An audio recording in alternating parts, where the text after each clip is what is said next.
ক্রিকেটে হাজারটা গতিময় পেসার এসেছে, কিন্তু একজন শোয়েব আখতার আর আসেনি। শোয়েব আখতার শুধু বল করতেন না, ব্যাটারদের বুকে কাঁপুনি ধরাতেন। তিনি বোলিংয়ে থাকলে নন স্ট্রাইকে থাকা ব্যাটার নিজেকে ভাগ্যবান মনে করত। ঝাঁকড়া চুল, লম্বা রান আপ আর ঝড়ো গতির বোলিংয়ে শোয়েব হয়ে উঠেছিলেন ব্যাটারদের জম। ক্রিকেট ইতিহাসে ঘন্টায় 100 কিলোমিটার গতিতে বল করা প্রথম বোলার তিনি। 161 কিলোমিটার গতিতে বল ছুড়ে করেছিলেন বিশ্ব রেকর্ড, যা আজও কেউ ভাঙতে পারেনি। তিনি ব্যাটারদের বোল্ড করলে স্টাম্প উপড়ে গিয়ে কয়েক হাত দূরে পড়ত। শোয়েব যখন ক্রিকেটে এসেছিলেন তখনই টিভিতে বলের গতি মাপা শুরু হয়েছিল। তার গতি 150 ছুঁতো হরহামেশাই। তবে শুধু গতি দিয়ে নয়, তার বোলিংয়ে ছিল রিভার্স সুইং ও ভয়ানক সব বাউন্সার। শোয়েবের অর্জনের খাতা যদি দেখা হয় তাহলে তার নামের সাথে তেমন মিল পাওয়া যাবে না, কারণ তার অর্জনের ঝুলিতে তেমন কিছুই নেই। তার সময় পাকিস্তান একটা টি-20 বিশ্বকাপ জিতেছে, তবে সে সময় তিনি ছিলেন দলের বাইরে। তার আগে এশিয়া কাপ জিতেছে তার দল, সেখানেও তিনি ছিলেন না। ফলে ক্যারিয়ারটা মেজর কোনো ট্রফি জেতা ছাড়াই শেষ করেছিলেন শোয়েব। তবে শোয়েবকে কি শুধু উইকেট আর ট্রফি দিয়ে মাপা সম্ভব? হয়তো না। 1997 সালে ওয়েস্ট ইন্ডিজের বিপক্ষে টেস্টের মাধ্যমে আন্তর্জাতিক ক্রিকেটে তার পথ চলা শুরু হয়। তবে তিনি জাত চেনাতে শুরু করেন 1999 সাল থেকে। সে বছরের শুরুর দিকের কথা। পাকিস্তান আছে ভারতের সফরে এশিয়ান টেস্ট চ্যাম্পিয়নশিপের ম্যাচ খেলতে। ঠিক তখন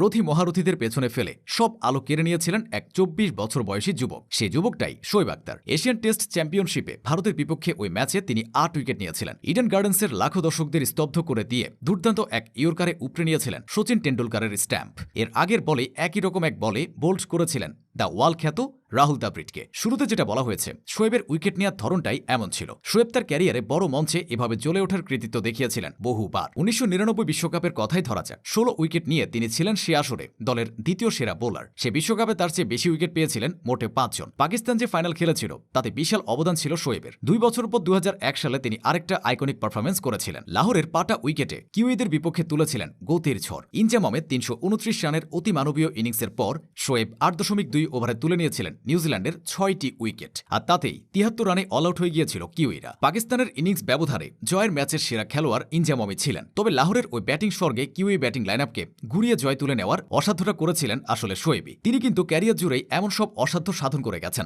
অথচ ক্রিকেটকে তিনি দিতে পেরেছেন তার সামর্থ্যের সামান্যই। গতি তারকাদের ক্যারিয়ারের একটা বড় শত্রুর নাম চোট। শোয়েবেরও তা ছিল। তিনি এতটাই চোটপ্রবণ ছিলেন যে একটা সময় তাকে সকালে হামাগুড়ি দিয়ে যেতে হতো ওয়াশরুমে। তবে এটাই শোয়েবের সবচেয়ে বড় শত্রু ছিল না। সেসব সামলেও তো দিব্যি খেলে গেছেন একটা বড় সময়। শোয়েবের পথ মূলত আগলে দাঁড়িয়েছিল তার নিয়ম মানায় তীব্র অনীহা। দিন দুয়েক পরপর অক্রিকেটীয় কারণে শিরোনামে না এলে যেন তার রাতের ঘুম ঠিক মতো হতো না। চ্যাম্পিয়ন্স ট্রফির আগে সতীর্থকে প্রহার করে নিষিদ্ধ হওয়া, টেস্টে পজিটিভ হয়ে নিষিদ্ধ হওয়া সহ কত বিচিত্র কারণে যে তিনি ক্রিকেট থেকে বাইরে চলে গেছেন তার কোনো ইয়ত্তা নেই। ক্যারিয়ারটাও খুব বেশি সমৃদ্ধ হয়নি, তাই প্রবল সম্ভাবনা নিয়েও থামতে হয়েছিল মাত্র 444টা আন্তর্জাতিক উইকেট নিয়ে। অথচ তারই সতীর্থ ওয়াসিম ওয়াকাররা হাজারের কাছাকাছি উইকেট নিয়ে ক্যারিয়ার শেষ করেছে। তবে শোয়েব আখতারকে মানুষ মনে রেখেছে তার গতির জন্য, আগ্রাসনের জন্য।